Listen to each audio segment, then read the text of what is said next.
Que Dieu vous bénisse au nom merveilleux de notre Seigneur et Sauveur Jésus-Christ. Amen. Bien-aimés dans le Seigneur, nous allons poursuivre notre enseignement qui a pour thème Balak, roi de Moab, fait appel à Balaam le prophète pour maudire les peuples d'Israël.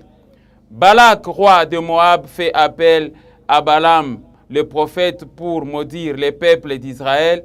C'est le thème que nous allons développer aujourd'hui. Est-ce que j'ai parlé à quelqu'un?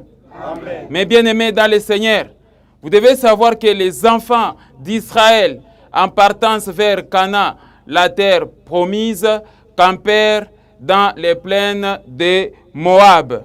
Ils n'avaient aucune intention d'entrer en guerre avec les Moabites. Ils n'avaient aucune intention d'attaquer les peuples moabites. Ils étaient juste des passages. En outre, Dieu avait interdit au peuple d'Israël d'attaquer Moab, d'entrer en guerre avec Moab. Dieu avait déjà interdit à Moïse et au peuple d'Israël en leur disant que c'était leurs frères. Mais curieusement, Balak, roi de Moab, ne voit pas de bon œil l'arrivée des enfants d'Israël et fait appel à Balaam, le prophète, pour maudire les enfants d'Israël et ainsi Moab pourra attaquer le peuple d'Israël. Est-ce que j'ai parlé à quelqu'un? Amen. Lisons notre verset de base qui est dans le livre de Josué, chapitre 24. Regardez les versets 9 à 10. Là, c'est Dieu qui a demandé à Josué de rappeler aux fils d'Israël comment il avait délivré le peuple d'Israël de la main de Balak. Amen. Amen. Lisons. Balak, fils de Tsippor, roi de Moab, s'éleva et combattit Israël. Il fit appeler Balaam, fils de Béor, pour qu'il vous maudit. Verset 10. Mais je ne voulus point l'écouter. Je ne voulus point écouter Balaam. Il vous bénit et je vous délivrai de la main de Balak. Amen. Amen. Voilà, mes bien-aimés frères et sœurs, notre verset de base. Et ici, on se pose la question, pourquoi Balak, roi de Moab, va combattre Israël, cherche même à combattre Israël et fait appel à Balaam le prophète afin de maudire les peuples d'Israël? C'est ça la question principale dans cet enseignement que nous allons essayer de répondre. Est-ce que j'ai parlé à quelqu'un? Amen. Nous allons essayer aussi de voir les stratégies et les moyens utilisés par Balak, roi de Moab, afin de convaincre Balaam à maudire les peuples d'Israël, à se déplacer de son territoire vers le roi Balak, afin de maudire les peuples d'Israël. Quelqu'un comprend ça? Amen. Quelles sont les stratégies et moyens utilisés par Balak, roi de Moab, pour convaincre Balaam, le prophète, à désobéir à Dieu et à accepter de se déplacer vers Moab? Voilà comment nous allons développer cet enseignement. Et notre enseignement aura 3 parties. Quelles sont les 3 parties de notre enseignement? Dans la première partie, nous allons voir Balak, roi de Moab, fait appel à Balaam, le prophète. Deuxième partie, nous allons voir la première rencontre de Balaam, le prophète, avec la délégation envoyée par Balak, roi de Moab. Et enfin, troisième partie, deuxième rencontre de Balaam, le prophète, avec la deuxième délégation envoyée par Balak, roi de Moab. Voilà au moins, mes frères et sœurs, ce qui constitue l'ossature de cet enseignement. Et à présent, passons à notre première partie de l'enseignement. Et notre première partie de l'enseignement, c'est Balak, roi de Moab, fait appel à Balaam, le prophète.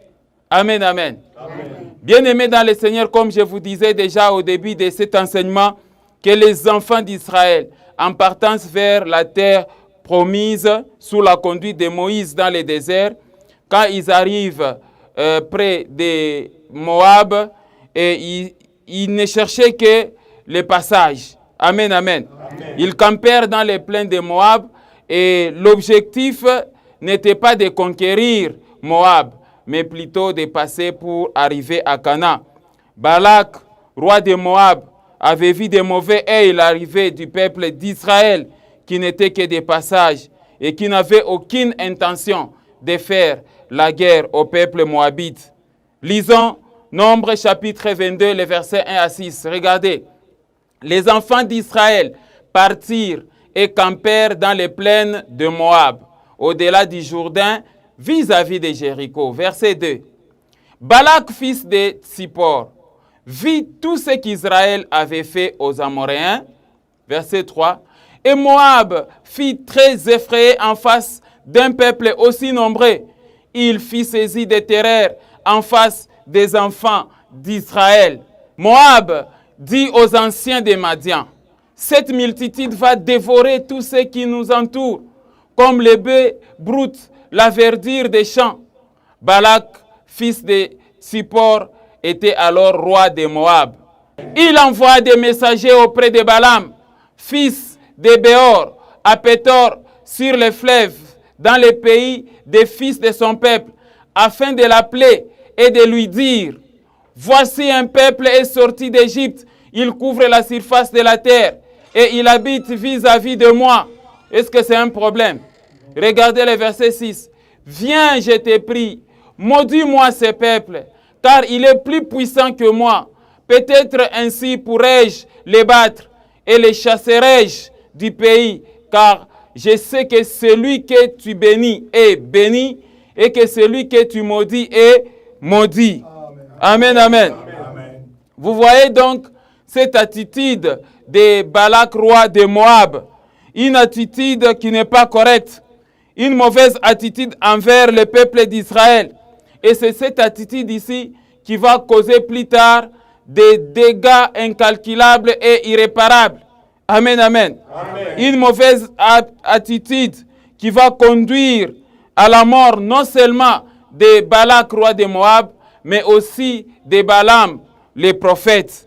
Amen, amen. Amen. Et ça va aussi amener la mort d'une multitude de peuples moabites.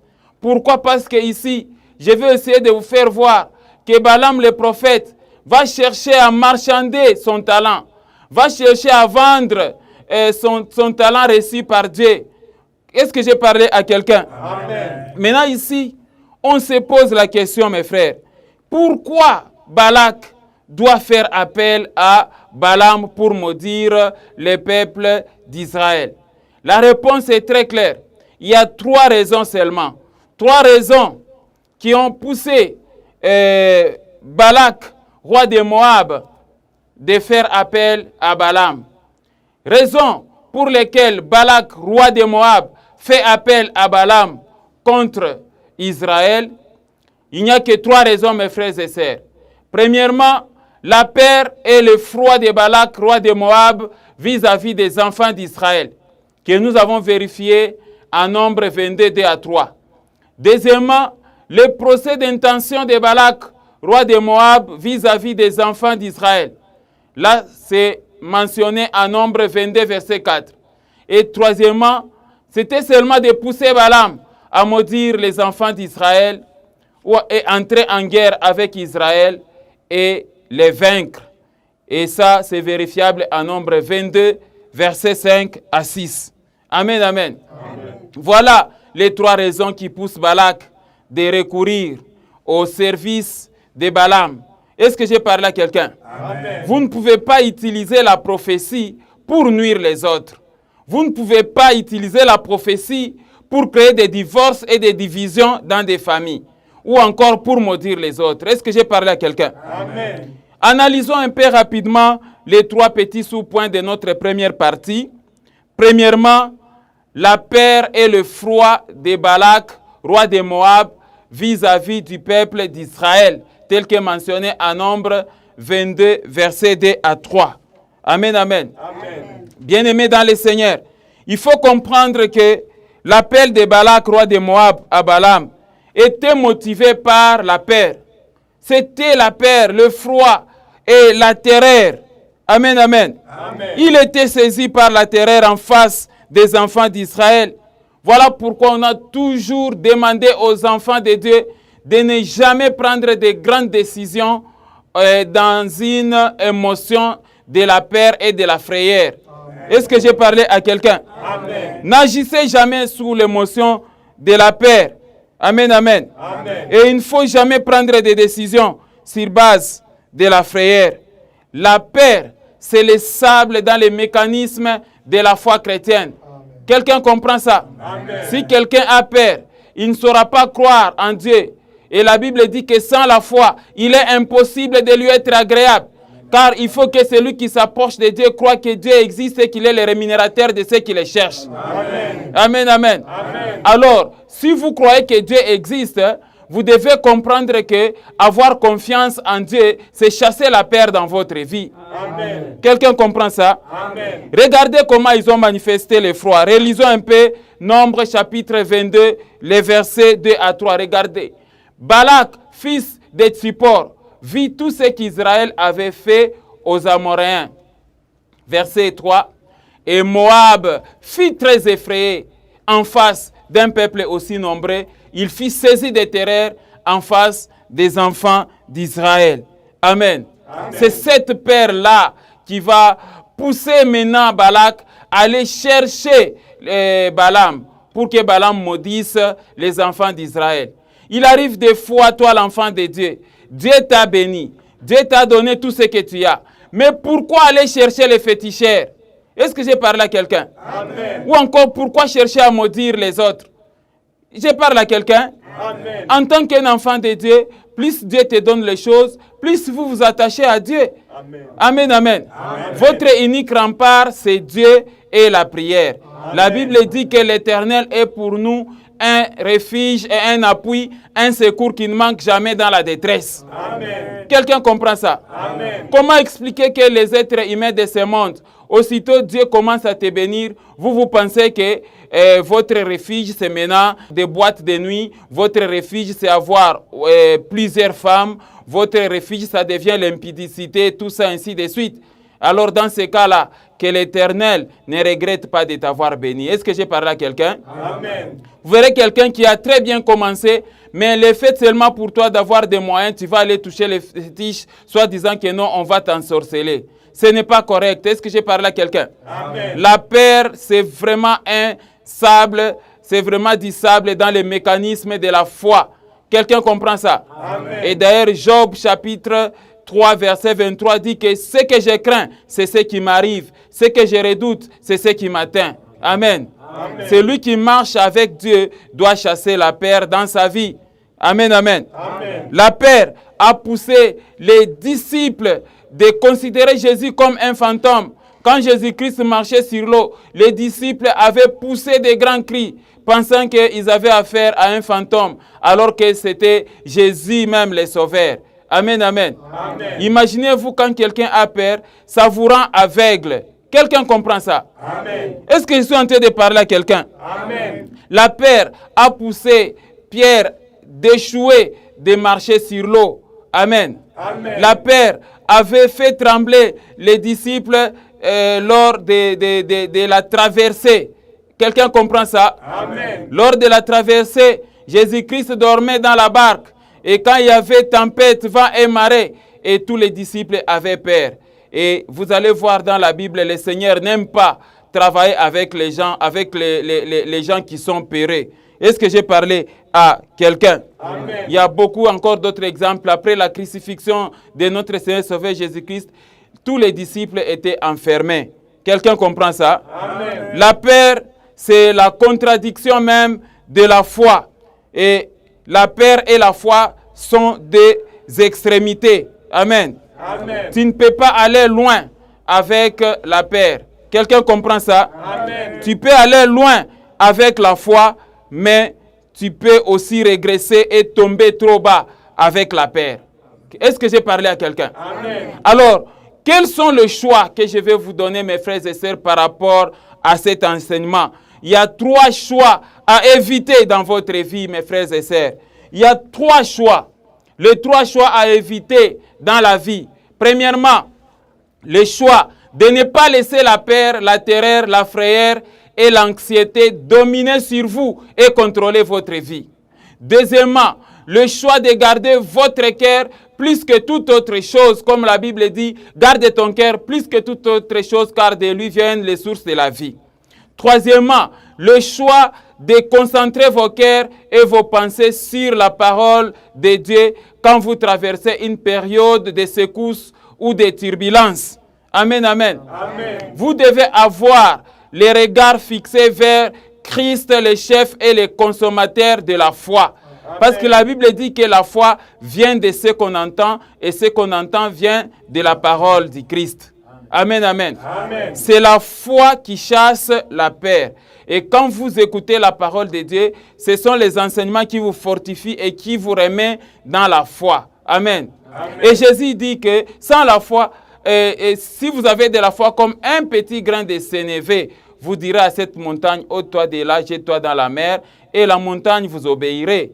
Quelqu'un comprend ça? Amen. Donc, mes frères et sœurs, la peur et la terreur sont des armes que le diable utilise pour détourner les enfants de Dieu de leur destinée, pour empêcher les enfants de Dieu de croire. Est-ce que j'ai parlé à quelqu'un? Amen. Passons à notre petit sous-point B, sur ce qui avait motivé Balak de recourir à Balaam, le prophète. C'est le procès d'intention de Balak, roi de Moab, vis-à-vis des enfants d'Israël, tel que mentionné en Nombre, chapitre 22, le verset 4. Amen, amen. Amen.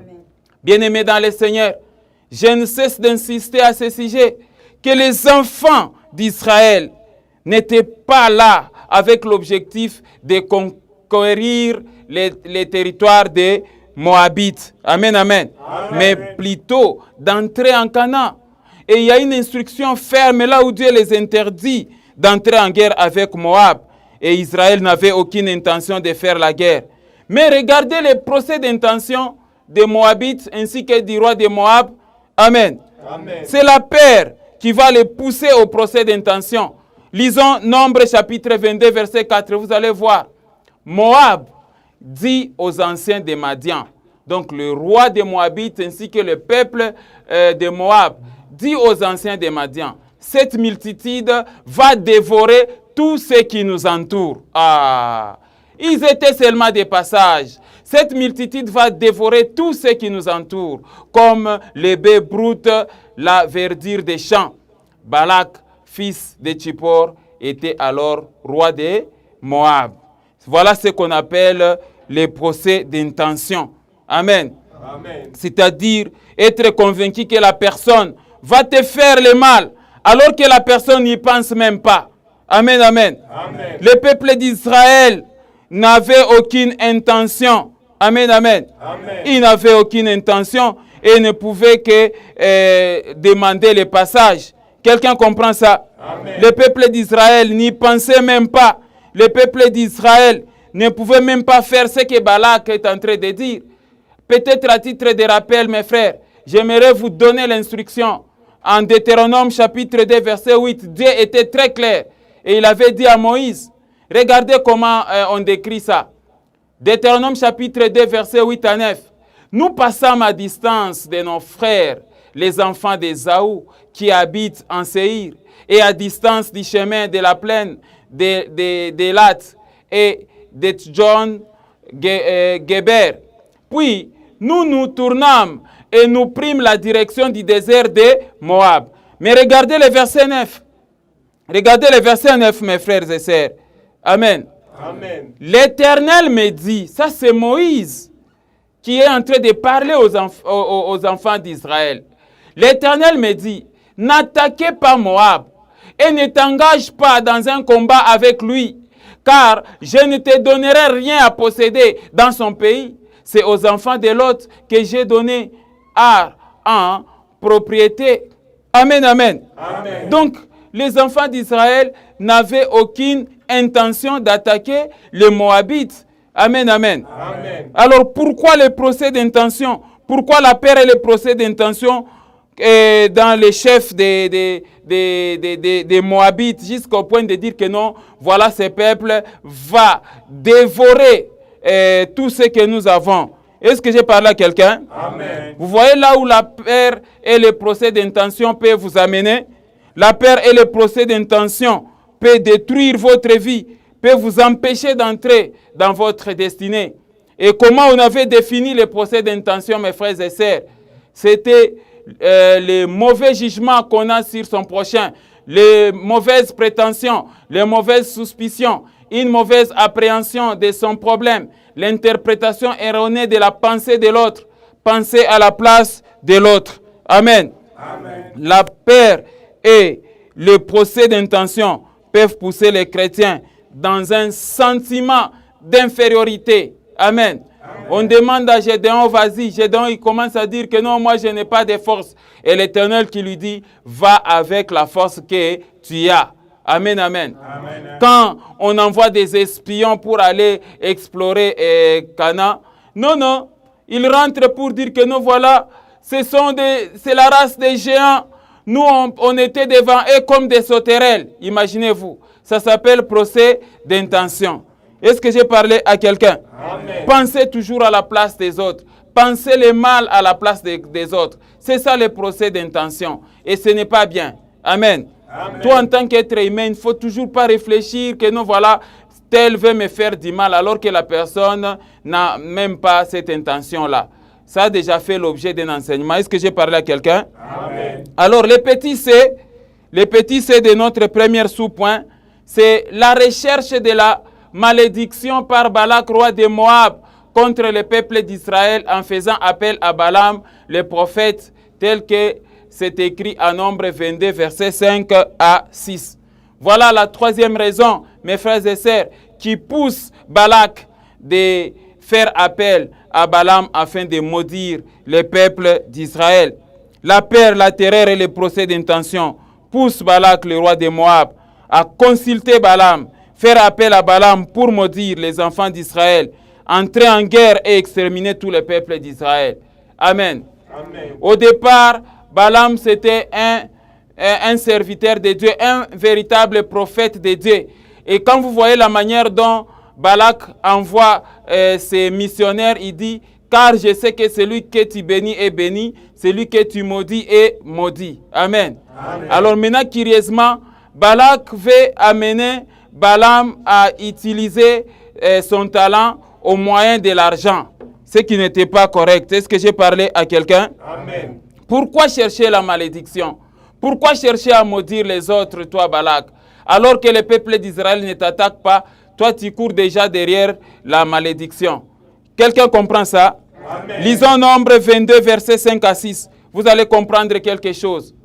Il envoya des messagers, ça c'est Balak. Il envoya des messagers auprès de Balaam, fils de Béor, à Pétor, sur les fleuves, dans le pays des fils de son peuple, afin de l'appeler et de lui dire, voici un peuple sorti d'Égypte, il couvre la surface de la terre et il habite vis-à-vis de moi.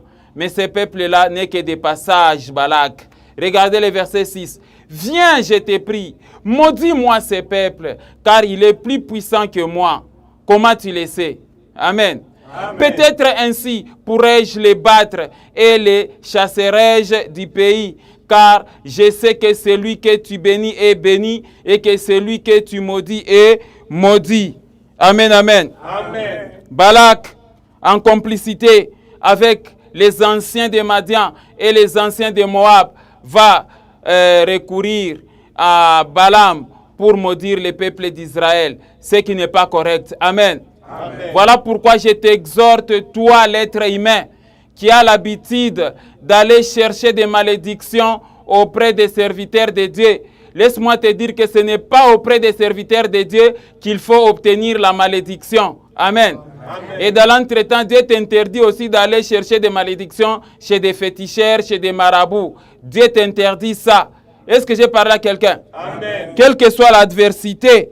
Amen, amen. Amen. Quels que soient les problèmes. Je ne sais pas pourquoi Balak va aller chercher, va utiliser la ruse en cherchant la malédiction auprès de Balaam. C'est tout simplement la peur le procès d'intention. Amen, amen. Amen. C'est interdit donc à un enfant de Dieu de maudire ceux-là qui vous maudissent. Quelqu'un comprend ça? Amen. Lisons un peu Romains chapitre 12, verset 14. Regardez. Bénissez ceux qui vous persécutent. Bénissez et ne maudissez pas. Amen. Ne sois pas ce chrétien-là qui est prêt à aller voir les féticheurs et les marabouts pour faire du mal aux autres. Pourquoi aujourd'hui nous apprenons qu'il y a des gens qui meurent avec des pièges qu'on appelle les nteta, les capopos ou je ne sais pas moi quoi? Pourquoi il y a des gens qui meurent avec des foudres, des gens qui meurent avec des maladies ou des sorts du royaume des ténèbres? C'est toujours des fois même des chrétiens qui vont aller dans des maisons des féticheurs pour aller maudire les autres. Est-ce que j'ai parlé à quelqu'un? Amen. Que tes pieds ne piétinent pas les petites maisonnettes là des féticheurs et des marabouts au nom puissant de Jésus-Christ. Amen. Est-ce que j'ai parlé à quelqu'un? Amen. La Bible dit, bénissez ceux qui vous persécutent, bénissez et ne maudissez pas. Amen, amen. Amen. Et Dieu interdit à tous les chrétiens de ne pas vous référer aux féticheurs, de ne pas vous référer aux occultistes, de ne même pas piétiner là où ils sont. Amen. Amen. Lisons Deutéronome chapitre 18, versets 10 à 13. Qu'on ne trouve chez toi personne qui fasse passer son fils ou sa fille par le feu, personne qui exerce les métiers de devins, d'astrologues, d'augures, de magiciens. Verset 11. D'enchanteurs, personne qui consulte ceux qui évoquent les esprits ou disent la bonne aventure, personne qui interroge les morts. Verset 12.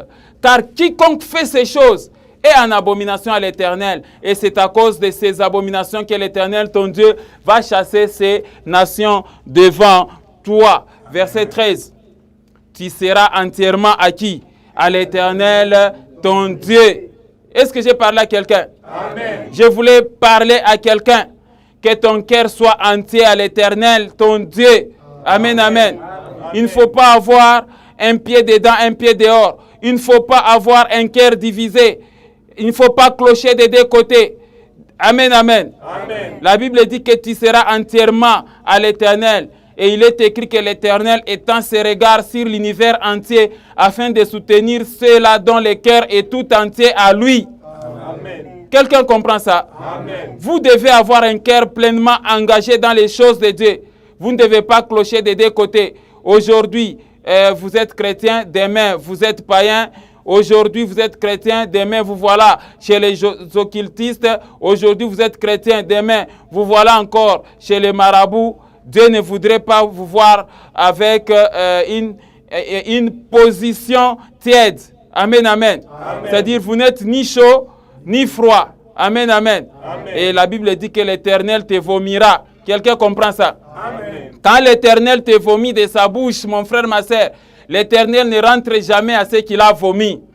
Est-ce que j'ai parlé à quelqu'un? Amen. Voilà donc les trois raisons qui ont poussé Balak, roi de Moab, de faire appel à Balaam pour maudire les enfants d'Israël.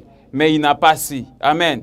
Amen. Passons maintenant à la deuxième partie de notre enseignement pour voir les méthodes utilisées par Balak, les stratégies utilisées par Balak afin de convaincre Balaam, le prophète, de rejoindre Moab et de maudire les enfants de Dieu.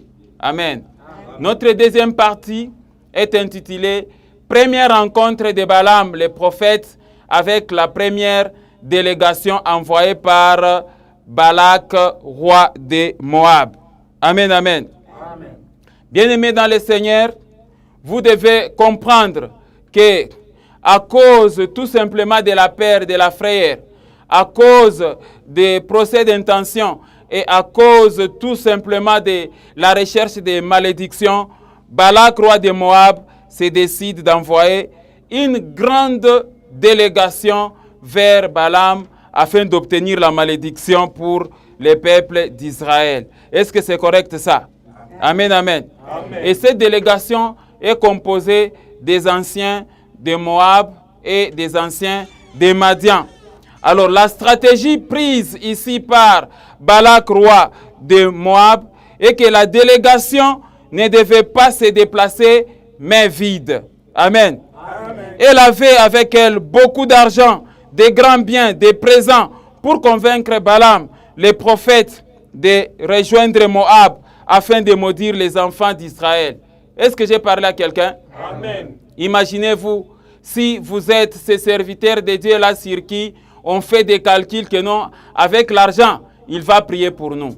Avec l'argent, il va même faire des fausses prophéties. C'est que vous n'êtes pas un serviteur. Amen. Amen. Si vous êtes ces serviteurs-là dans l'église, vous savez catégoriser les gros poissons et les petits poissons. C'est que vous n'êtes pas serviteur de Dieu. Amen. Amen. Dès qu'il s'agit seulement quand quelqu'un vous donne beaucoup d'argent, vous êtes prêt à dormir même par terre et à prier 3 jours pour lui. Parce que c'est lui qui vous donne l'argent. Mais celui qui ne vous donne pas quelque chose, non, là, vous ne faites pas. Amen. Amen. C'est sur ce chemin-là qu'on veut mettre Balaam.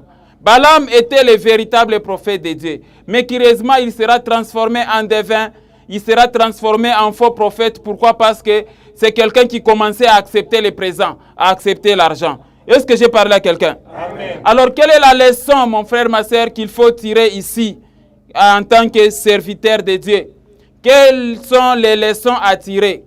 Premièrement, la vocation d'un prophète ou encore d'un serviteur de Dieu n'est pas de maudire les peuples.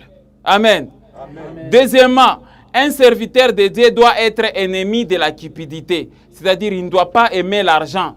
Est-ce que j'ai parlé à quelqu'un? Amen. Donc, ce sont là les 2 leçons serviteurs, vous devez comprendre. Tu ne peux pas être ce serviteur-là, on t'appelle pour maudire, tu vas maudire. Non. Est-ce que j'ai parlé à quelqu'un? Il faut être un féticheur, être un occultiste pour maudire les gens. Je ne comprends pas de nos jours, les serviteurs se donnent ce pouvoir-là de maudire. Je vais te jeter dans le feu. Je vais jeter la sécheresse dans ta maison. Je vais te maudire, toi. Si tu n'amènes pas les actions de grâce, voilà ce qui va t'arriver. Il ne faut pas jouer avec les oins de Dieu. Amène ici l'enveloppe. Si tu n'amènes pas, attention, tu vas connaître les accidents. Est-ce que c'est ça la vocation d'un serviteur de Dieu, ça? Non. Amen, amen. Amen. C'est la cupidité, c'est l'amour exagéré de l'argent. Vous pensez que quand vous priez pour quelqu'un, donc la personne là devient redevable à vous. Ça, c'est marchander les talents de Dieu. Est-ce que j'ai parlé à quelqu'un? Amen. Imaginez-vous, c'est comme ça que Balak a mis Balaam, le prophète, dans ces calculs-là. Balak envoie des missionnaires, il envoie ses ambassadeurs avec de l'argent que dès que vous arrivez là, donnez à l'homme de Dieu de l'argent pour qu'il vienne maudire. Amen. Amen. Maintenant, aussitôt arrivé à Pétor, la délégation est reçue par Balaam chez lui à la maison. Et Balaam, attiré par l'argent, attiré par les honneurs, et Balaam va les accueillir tout simplement parce que ces gens-là, ils avaient de l'argent. Amen, amen. Amen. Balaam les écoute. Balaam récupère même les biens, les présents et l'argent. Mais il conditionne son déplacement par la réponse que lui donnerait l'Éternel. Est-ce que c'est correct ça? Amen. Amen. Voilà la malignité de Balaam. Il devrait aussi attendre l'autorisation de Dieu pour récupérer l'argent. Amen, amen. Amen. Maintenant, comment expliquer que la délégation arrive, tu récupères d'abord l'argent et tout ce qu'on t'a amené, et en échange, et puis tu dis que non, voilà, moi pour me déplacer, il faut que Dieu m'autorise. Mais dans l'entretemps, l'argent tu as récupéré. C'est de la cupidité, ça. Lisons un peu Nombre, chapitre 22, versets 7 à 8. Vous allez comprendre quelque chose. Amen, amen. Amen. Voilà la malignité de Balaam. Il devait aussi attendre l'autorisation de Dieu pour prendre l'argent. Mais il n'a pas fait, il n'a pas attendu. Est-ce que j'ai parlé à quelqu'un? Amen. Regardez Nombre 22, versets 7 à 8. Les anciens de Moab et les anciens de Madian partirent, ayant avec eux des présents pour les devins. Ils arrivèrent auprès de Balaam et lui apportèrent les paroles de Balak. Verset 8. Balaam leur dit, passez ici la nuit et je vous donnerai la réponse d'après ce que l'Éternel me dira. Et les chefs de Moab restèrent chez Balaam. Amen, amen. Amen. Donc, apparemment, quand vous lisez la réponse de Balaam, c'est que Balaam semble avoir un comportement normal. Amen. C'est-à-dire, il ne peut rien faire sans l'ordre de l'Éternel. Dit, laissez-moi d'abord consulter l'Éternel parce que je ne peux pas faire quoi que ce soit. Amen. Passez nuit ici, a dit Balaam. Et ça, c'était l'hospitalité qui était basée sur les présents réceptionnés par Balaam. Amen, amen. L'hospitalité qui est basée, qui est motivée par la cupidité. Et Balaam dit, il faut que Dieu lui ordonne. Et là, Balaam prend l'engagement ferme de se soumettre à la volonté de Dieu et à la réponse que lui donnait l'Éternel. Amen, amen. Amen. Pour que son déplacement soit là. Quelqu'un comprend ça? Amen. Mais pour l'argent, pour les présents et les biens, il récupère déjà. Il prend sans aller consulter l'Éternel. Voilà pourquoi je voulais t'exhorter, toi, mon frère, ma sœur, avant de prendre n'importe quelle décision, ou avant même de prendre l'argent, il faut consulter d'abord qui? L'Éternel. Amen, amen. Amen. Il y a beaucoup de serviteurs qui mènent une vie de blocage, une vie de misère et de pauvreté, parce que vous acceptez même de l'argent sale. Amen, amen. Amen. Vous bouffez n'importe quel argent, vous, les faux prophètes. On te prophétise, tu demandes l'enveloppe, on te donne l'argent sale, tu prends cet argent. Vous allez voir, dans la sphère des serviteurs, il y a des fois la pauvreté qui règne. La misère et le blocage règnent. Pourquoi? Parce que vous acceptez n'importe quel argent venant de n'importe qui. Est-ce que j'ai parlé à quelqu'un? Amen. Consultez toujours l'Éternel, mes frères et sœurs. Chrétiens, avant de faire quoi que ce soit, il faut consulter l'Éternel. Lisons Ésaïe chapitre 30, versets 1 à 3. Vous allez comprendre quelque chose. Regardez. Malheur, dit l'Éternel, aux enfants rebelles qui prennent des résolutions sans moi et qui font des alliances sans ma volonté pour accumuler péché sur péché. Regardez le verset 2. Qui descendent en Égypte sans me consulter pour se réfugier sous la protection des pharaons et chercher un abri sous l'ombre de l'Égypte. Ce sont ceux-là qui consultent les marabouts et les féticheurs. La protection des pharaons, c'est-à-dire la protection des féticheurs, la protection des sorciers, sera pour vous une honte. Et l'abri sous l'ombre de l'Égypte, une ignominie. Amen, amen. Amen. Les fétiches ne peuvent jamais vous protéger. Les fétiches, l'occultisme et la consultation des marabouts ne peuvent jamais protéger vos biens ni protéger vos vies.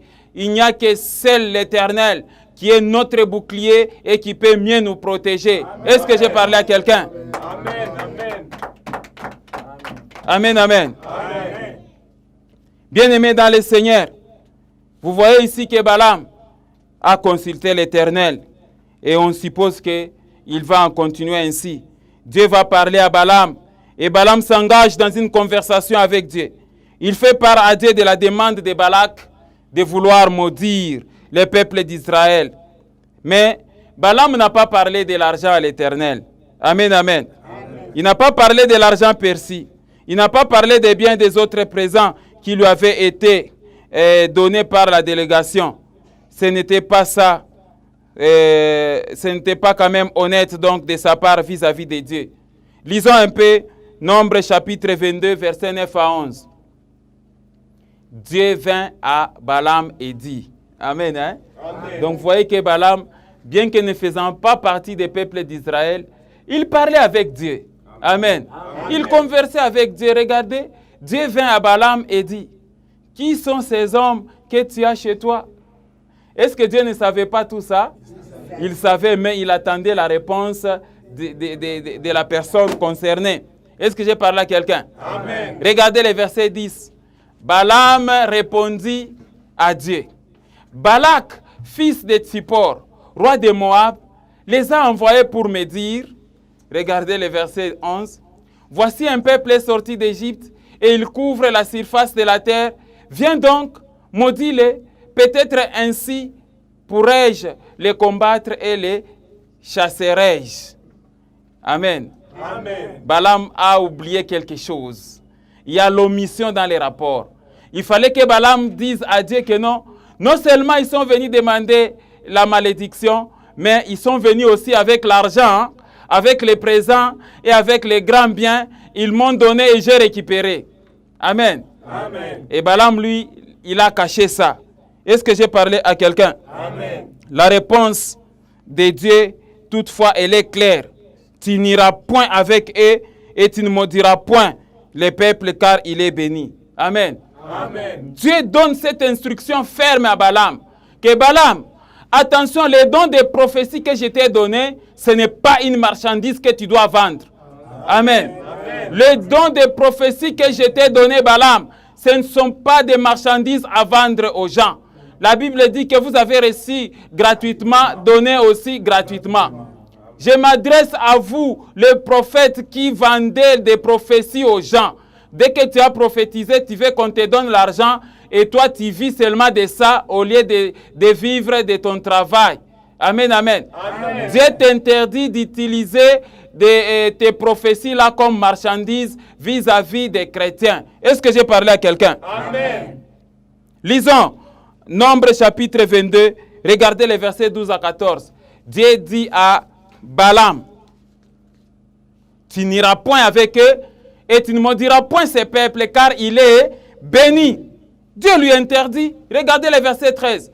Balaam se leva le matin et il dit au chef de Balak, allez dans votre pays car l'Éternel refuse de me laisser aller avec vous.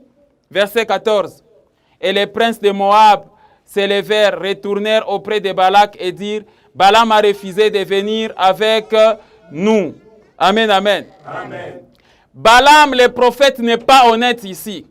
Quand on te refuse d'aller avec la délégation de Balak, il fallait restituer aussi les biens, les présents et l'argent que tu as récupéré. Il fallait restituer ça. Amen. Amen. Maintenant, quand la délégation rentre, le roi Balak va demander, et l'argent, alors mon argent. Non, il est resté avec ça. Amen. Ce qui fait que Balaam avait l'intention de partir. Est-ce que j'ai parlé à quelqu'un? Amen. Balaam a juste donné la réponse, mais il refuse d'y aller, mais il garde l'argent et les présents. Ça, c'est la malhonnêteté de Balaam. Quand un prophète commence la malhonnêteté dans l'exercice de son ministère, là, à ce moment-là, Dieu n'est plus avec lui. Est-ce que j'ai parlé à quelqu'un? Amen. Quand un pasteur commence à utiliser son église comme un moyen de s'enrichir vite, amen, amen, Amen. c'est que Dieu ne sera pas avec vous. Est-ce que j'ai parlé à quelqu'un? Amen. Voilà l'instruction qu'il faut retenir. Quelle est la leçon qu'il faut retenir, mes frères, de ce qui vient de se passer ici? Ici, c'est que les instructions de Dieu sont très claires. Amen.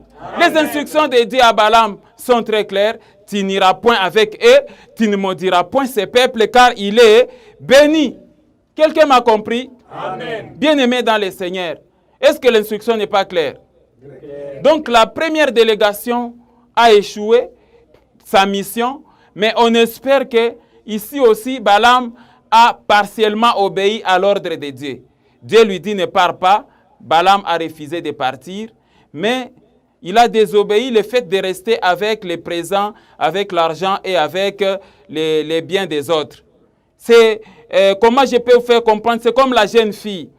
Une jeune fille, on te drague par un papa copain. Tu refuses, mais quand le papa copain te donne un téléphone, tu prends. Quand le papa copain te donne l'argent, tu prends. Ce qui fait que prochainement, tu vas accepter, vrai ou faux? Amen. Amen. Donc, Balaam ne devait pas rester avec les biens, l'argent et les présents de Balak.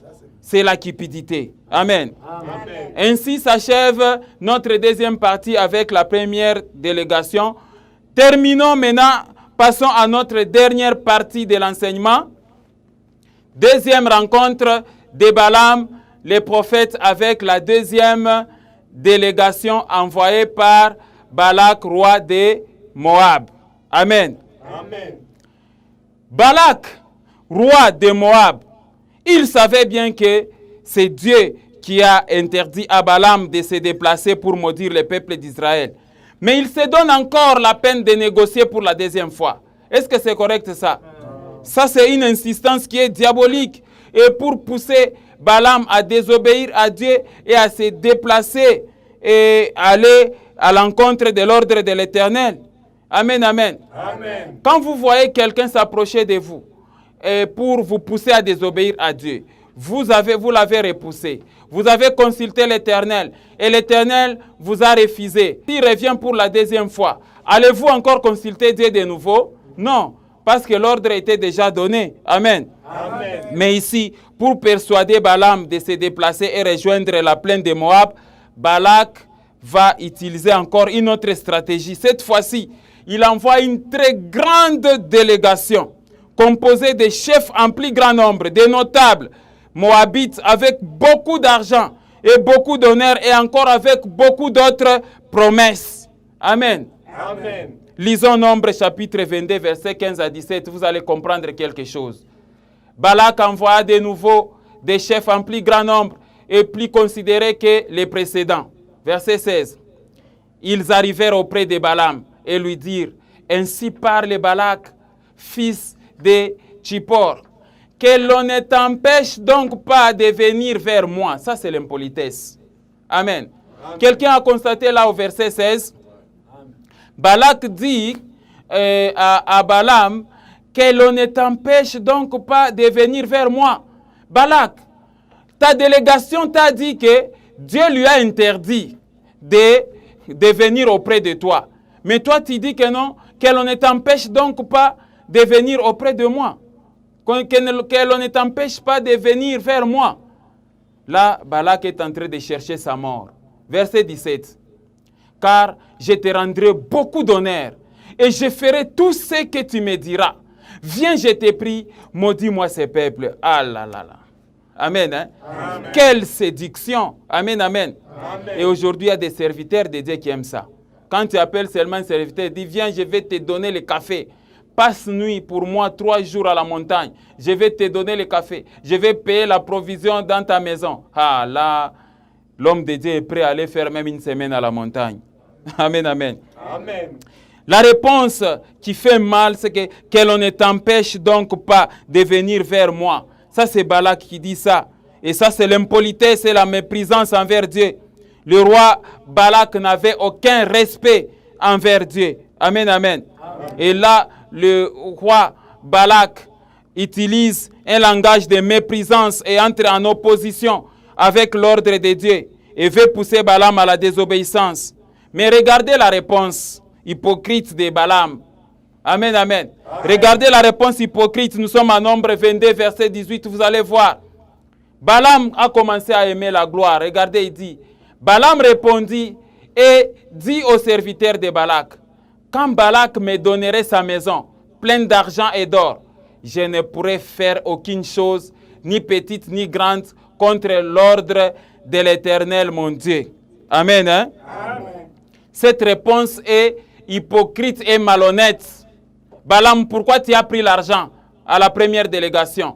Amen, amen. Amen. À la deuxième délégation encore, tu as pris l'argent, tu as pris les présents. Amen, amen. Amen. Tu as pris même leurs biens. Ça, c'est une réponse qui est malhonnête de la part de Balaam. Et dans le plus profond de son cœur, il est d'accord de ce que les missionnaires de Balak lui ont proposé.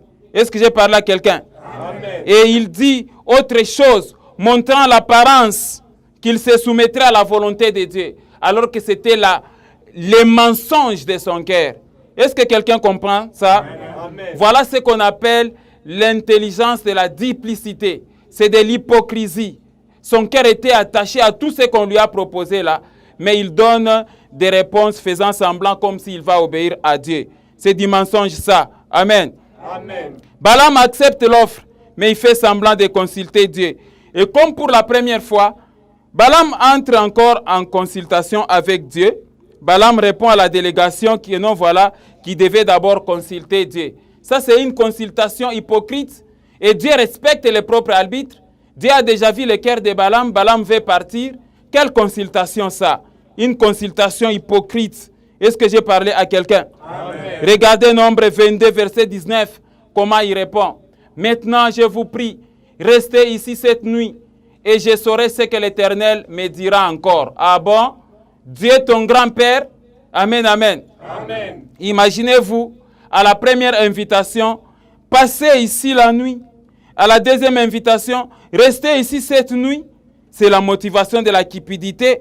Et à votre avis, pourquoi Balaam cherche-t-il encore un conseil à l'Éternel, notre Dieu? Amen. Amen. Pourquoi Balaam cherche-t-il une consultation, un conseil? Amen. À Dieu.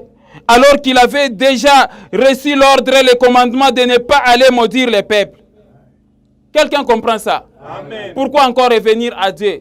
C'est que Balaam avait déjà la position de vouloir partir. Le cœur de Balaam était déjà prédisposé d'aller vers Balak. C'était sa volonté préétablie dans son cœur. Et le refus de Dieu ne devait rien changer par rapport à la position de Balaam. Amen, amen. Amen. Donc c'était une consultation hypocrite. Comment et pourquoi demander l'avis ou le point de vue de Dieu du moment où votre cœur a déjà pris une décision, alors qu'en vous, il y a déjà une position ferme d'agir? Amen. Amen. C'est comme un jeune garçon qui vous présente la jeune fille que non, voilà, c'est elle que j'aime. Amen. Amen. Et que c'est elle que je vais épouser. Et après quelques temps, non, je vais aller consulter Dieu. Et quand tu consultes Dieu, amen, amen. Amen. Tu as déjà la position que c'est celle-ci, même si Dieu a changé. Qu'est-ce que Dieu va faire? Dieu respecte le libre arbitre. Amen. Amen. Alors comme Dieu respecte le libre arbitre, il va vous laisser faire. Amen. Amen. Ça apparaît comme une autorisation, mais en soi, ce n'est pas une autorisation. Ça veut dire, fais ta volonté.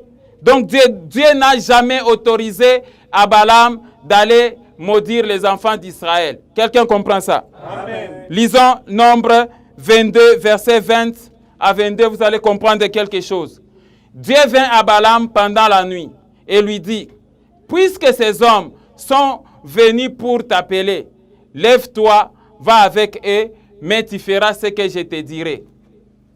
Verset 21, Balaam se leva le matin, sella son ânesse et partit avec les chefs de Moab.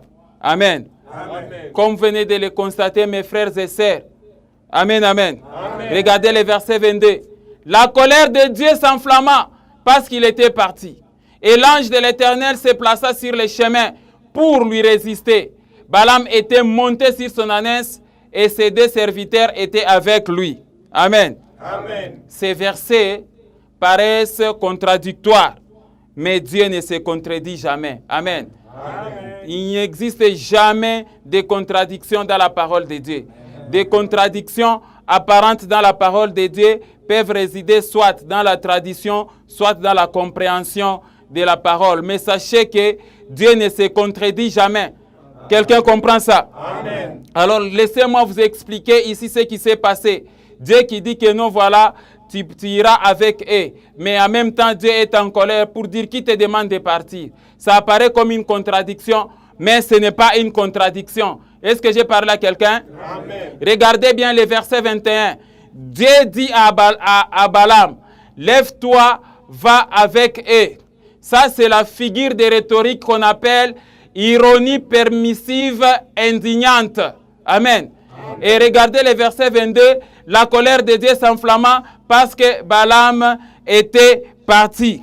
Bien-aimés dans le Seigneur, dans la parole de Dieu, vous trouverez, vous trouverez donc cette figure de rhétorique qu'on appelle ironie permissive indignante. Il s'agit d'une figure de rhétorique qu'on appelle ironie permissive indignante, qui consiste à dire le contraire de ce que l'on veut faire comprendre afin que la personne comprenne à la fois les sens et les conséquences.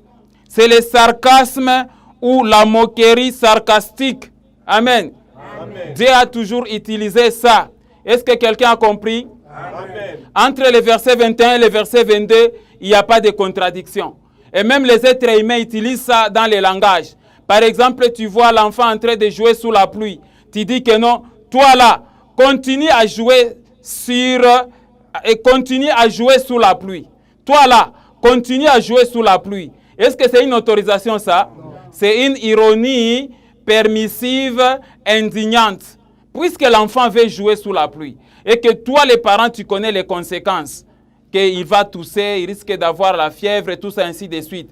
Alors il dit, toi là, tu continues à jouer sous la pluie, continue. Ce n'est pas une autorisation. Amen, amen. Amen. Ou encore, tu joues avec le feu, ok, continue à jouer avec les faits. Est-ce que c'est une permission ça? Non. Ce n'est pas une autorisation, mais c'est une ironie permissive. Amen. Amen. Un autre exemple dit non, puisque tu aimes les chanvres, ok, continue de fumer. Quelqu'un comprend ça? Amen. Donc il s'agit de l'ironie permissive indignante. Je vais vous donner l'exemple d'une ironie permissive indignante en Jérémie 25, versets 26 à 27. Regardez ces versets-là. À tous les rois du septentrion, septentrion signifie le nord, à tous les rois du septentrion proches ou éloignés, aux uns et aux autres, et à tous les royaumes du monde qui sont sur la face de la terre. Et le roi de Cheskas boira après eux. Regardez le verset 27. Tu leur diras, ainsi parle l'Éternel des armées, le Dieu d'Israël. Buvez, enivrez-vous et vomissez, et tombez sans vous relever à la vie du glaive que j'enverrai au milieu de vous. Amen, amen. Amen. Chers ivrognes, il ne faut jamais utiliser ces versets pour dire que Dieu vous a autorisé. Il s'agit de l'ironie permissive, indignante. Est-ce que quelqu'un comprend ça? Amen. Regardez encore cette figure de rhétorique en Apocalypse 22, 10 à 12. Vous allez comprendre quelque chose. Et il me dit, ne scelle point les paroles de la prophétie de ce livre, car le temps est proche. Verset 11. Que celui qui est injuste soit encore injuste. Est-ce que ça, c'est une permission, ça? Ça, c'est une autorisation? C'est de l'ironie. Amen, amen. Que celui qui est injuste soit encore injuste. C'est son affaire. Que celui qui s'essuie, que celui qui est souillé, s'essuie encore. Et que le juste pratique encore la justice, et que celui qui est saint se sanctifie. Verset 12.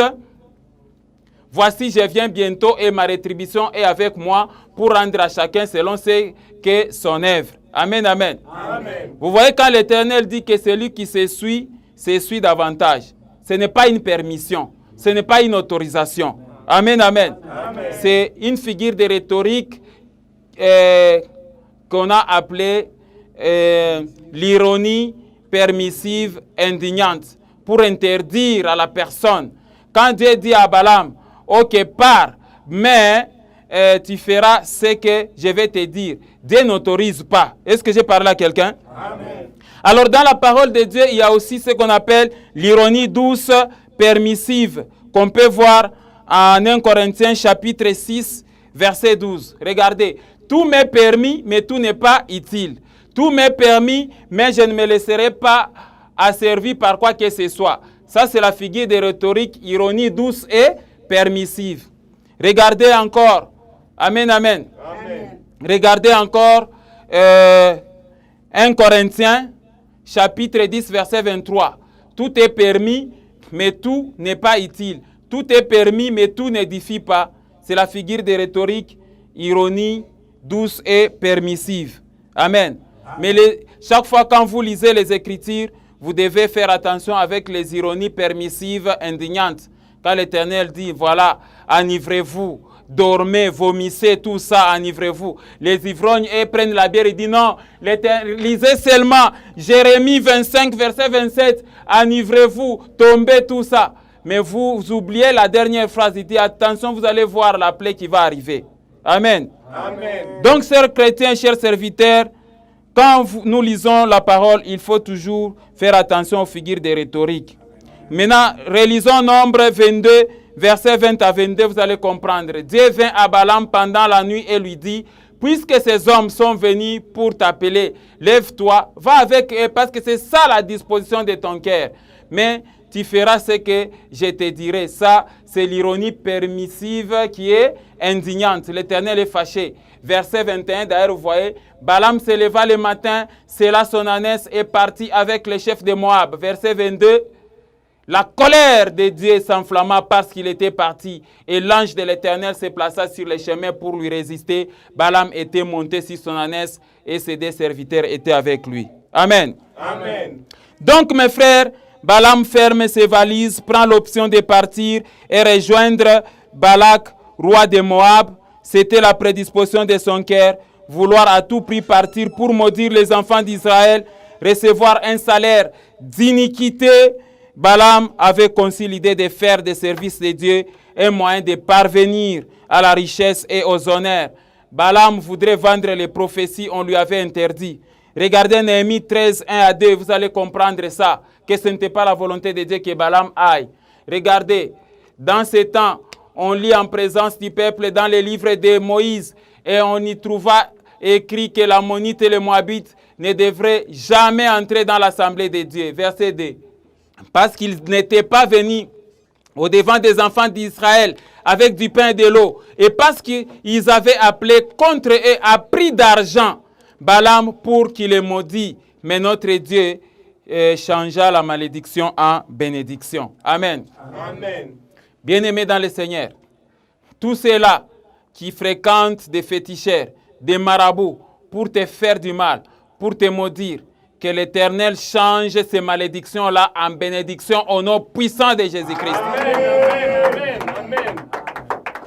Je le déclare sur ta vie, mon frère, ma sœur, Amen. que tous les sorciers-là, en train de poser des actes pour te maudire, pour te faire du mal, pour te rendre malade, pour te rendre infirme, pour te rendre pauvre, que l'Éternel change leur malédiction en bénédiction en ta faveur au nom puissant de Jésus-Christ. Balaam, vendeur de prophéties et avec les salaires d'iniquité. On peut lire aussi en Jude chapitre 1, verset 10 à 11. Et au contraire, il parle d'une manière injurieuse de ce qu'ils ignorent et ils se corrompent dans ce qu'ils savent naturellement comme les Brites. Verset 11. Regardez, malheur à eux, car ils ont suivi la voie de Caïn. Ils se sont jetés pour un salaire dans l'égarement de Balaam. Ils se sont perdus pour la révolte de Corée. Amen. Amen. Alors, quelle est la conclusion que nous tirons? C'est que les Balaam sont des faux prophètes, des serviteurs qui détruisent leur talent et leur ministère à cause de l'argent, à cause des présents et à cause tout simplement des honneurs. Amen. Amen. Lisons aussi 2 Pierre chapitre 2, les versets 13 à 18. Vous allez comprendre quelque chose. Recevant ainsi les salaires de leur iniquité, ils trouvent leur délice à se livrer au plaisir en plein jour. Hommes tarés essuyés, ils se délectent dans leur tromperie en faisant bonne chère avec vous. Vous les verrez à l'église tous les jours. Mais ce sont des Balaam. Ils tiennent même les ministères, ils ont même des églises. Regardez le verset 14. Ils ont les yeux pleins d'adultère et insatiables de péchés. Ils amorcent les âmes mal affermies. Ils ont les cœurs exercés à la cupidité. Ce sont des enfants de malédiction. Verset 15. Après avoir quitté les droits chemins, ils se sont égarés en suivant la voie de Balaam, fils de Bosor, qui aima les salaires de l'iniquité. Verset 16. Mais qui fit repris pour sa transgression une ânesse muette, faisant entendre une voix d'homme, arrêta la démence du prophète. 17. Ces gens-là sont des fontaines sans eau, des nuées que chasse un tourbillon. L'obscurité des ténèbres leur est réservée.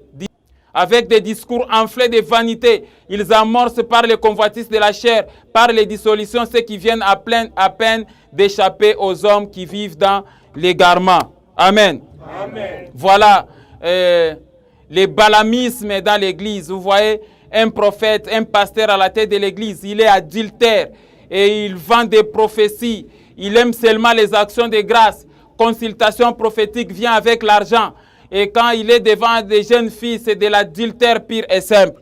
Ce n'est pas correct. Amen. Amen. Vos talents, vos prophéties ne doivent pas faire l'objet de commerce. Est-ce que je parle à un serviteur de Dieu? Amen. Vos talents, vos prophéties, vos dons ne doivent pas faire l'objet de commerce ni de marchandage. Il ne faut pas monnayer ça. C'est ce que Balaam a fait. Est-ce que quelqu'un comprend ça? Amen. Maintenant, lisons un peu Actes chapitre 8, versets 17 à 23 rapidement. Alors Pierre et Jean leur imposèrent les mains et ils reçurent le Saint-Esprit. Verset 18. Lorsque Simon vit que le Saint-Esprit était donné par l'imposition des mains des apôtres, il leur offrit de l'argent. Verset 9. En disant, accorde-moi aussi ce pouvoir afin que celui à qui j'imposerai les mains reçoive le Saint-Esprit. Est-ce que les apôtres ont pris l'argent? Non. Regardez le verset 20. Mais Pierre lui dit, que ton argent périsse avec toi, puisque tu as cru que le don de Dieu s'acquérait à prix d'argent. Amen. Amen. Il n'y a pour toi ni part ni lot dans cette affaire, car ton cœur n'est pas droit devant Dieu. Verset 22. Répands-toi donc de ta méchanceté et prie le Seigneur pour que la pensée de ton cœur te soit pardonnée s'il est possible. Verset 23. Car je vois que tu es dans un fiel amer et dans les liens de l'iniquité. Amen, amen. Amen. C'est ça. Il y a des pasteurs dans les églises. Quand tu vois seulement quelqu'un qui a beaucoup d'argent débarquer dans ton église, tu es prêt même à faire de ce messieurs-là un pasteur. Tout simplement à cause de l'argent. Est-ce que c'est correct ça? Amen. Maintenant, regardez la conséquence qui est arrivée chez Balaam. Hein, quand il fit un vrai prophète de Dieu, mais maintenant, à cause de l'argent, voilà, maintenant son talent est détruit et il va même mourir. Lisons Nombre chapitre 31, verset 8. Ils tuèrent le roi de Madian avec tous les autres et vit que Rekem, Tsur, Ir et Reba, 5 rois de Madian. Ils tuèrent aussi par l'épée Balaam, fils de Béor. Voilà là où vous amène la cupidité. Amen. Balaam est décédé, Balak est décédé. Vous voyez ça? Attention, il ne faut jamais combattre les enfants de Dieu. Vous êtes en train de chercher votre propre mort. Amen. Amen. Documentez aussi en Josué chapitre 13, verset 22, vous allez voir. Ce sont les conséquences.